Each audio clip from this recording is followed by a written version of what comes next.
Grabe na ito, pa. Shut up. He just hit me.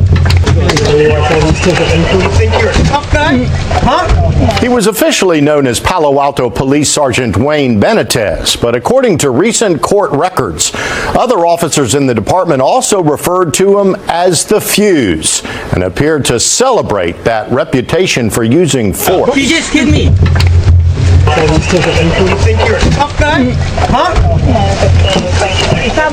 Oh man, I got. I'm bleeding. You're gonna be bleeding a whole lot more. Hey guys, welcome back to the channel. I'm your host Peeps, and today's video comes to us from Palo Alto, California. A former police sergeant from Palo Alto, known to his colleagues as the Fuse for his short temper, is now facing the consequences of his actions.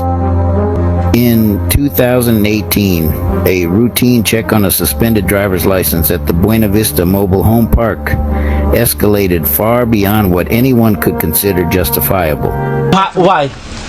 Gustavo, Why are you gonna detain me for what? because I know you're driving with a suspended license. You popped out of this car Yes. when I saw But you chased me down. Who you know was driving? I didn't.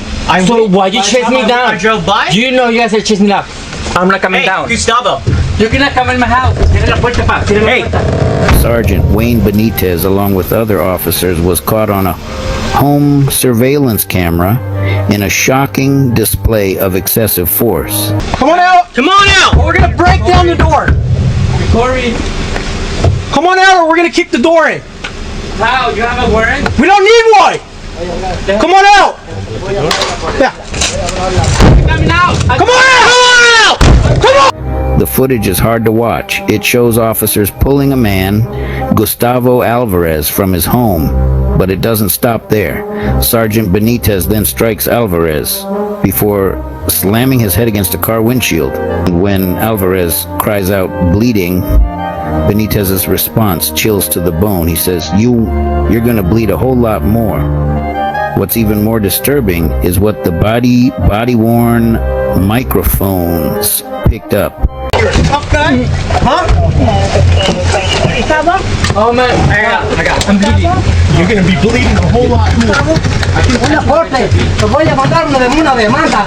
So did he cross the line? New revelations about a Palo Alto police officer accused of roughing up a city resident during an arrest. Senior investigative reporter Stephen Stock has been following this story for several years and now has records showing that officer had a reputation for violence and a troubling nickname. Stephen.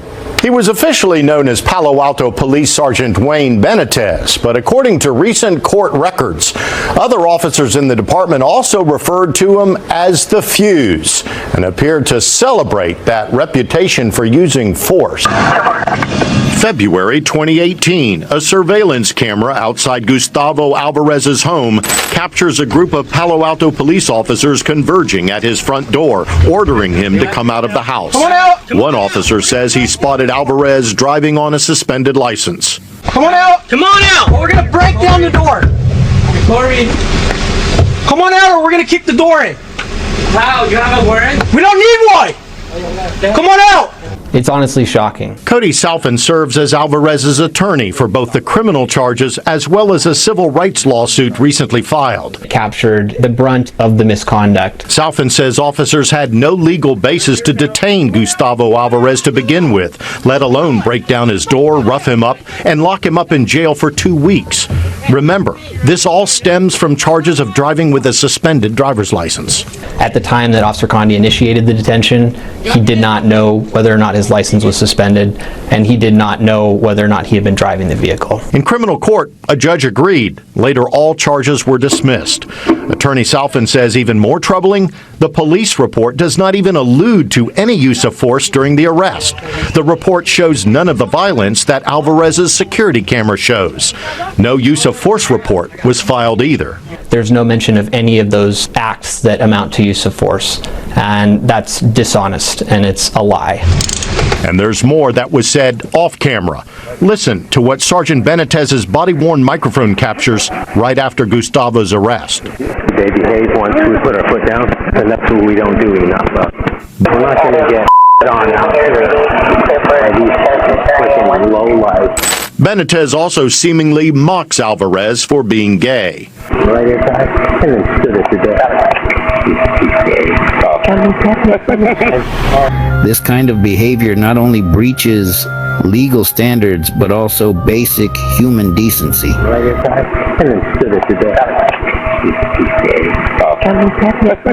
My word to them is that is not how things should happen here in Palo Alto. Retired Santa Clara County Judge Ladoris Cordell is also a former San Jose independent police auditor. She also happens to live in Palo Alto. When Palo Alto's own police auditor turned down our request, she agreed to review the case for us. Everything about this incident, from the hollering, the yelling, the violence, the use of force, the failure to report it, and then the audio in the aftermath that showed absolute explicit bias. Every bit of it was bad. NBC Bay Area's investigative unit reached out to Palo Alto's Police Chief Robert Johnson, as well as to individual attorneys for each of the officers involved in the case to get their side of the story. But they all declined comment, citing the pending lawsuit. I'm calling upon the chief of the Palo Alto Police Department to stand up, address this issue, and let us know, particularly those who live in the trailer park, they are Palo Alto residents. Let them know that they are safe in this community, because from what I saw, I don't think that's it at all. Following the incident, the city settled a lawsuit with Alvarez for over $500,000 and introduced mandatory LGBTQ awareness training for police officers. Meanwhile, Benitez retired, but not without facing legal repercussions. He was charged with assault by a public officer and falsifying a police report. Eventually, he pleaded guilty and was ordered to complete community service and undergo anger management and LGBTQ sensitivity training. District Attorney Jeff Rosen put it succinctly when he said, "When someone with a badge breaks the law, it cracks the confidence that people have in law enforcement. That is not just unfortunate, it is unacceptable." This case highlights a critical issue. No one, not even those sworn to protect us, is above the law. It's a reminder of the power of surveillance technology in bringing the truth to light, and the ongoing need for transparency and accountability in law enforcement. A scathing audit of the Palo Alto Police Department has just been made public. The audit examined a very specific case involving accusations of excessive force that took 6 years to complete. Come on out or we're going to kick the door in. The behavior of the officers was deemed prejudicial. The auditor's report criticized the officers for escalating a situation that should have been routine. It called for reforms, for training, and for accountability. But change is slow. It's been a crawl towards justice, with every step scrutinized by the public and advocacy groups. What does this case tell us? It underscores the need for vigilance in defending civil liberties. It reminds us that accountability is often hard-won, and sometimes it's incomplete.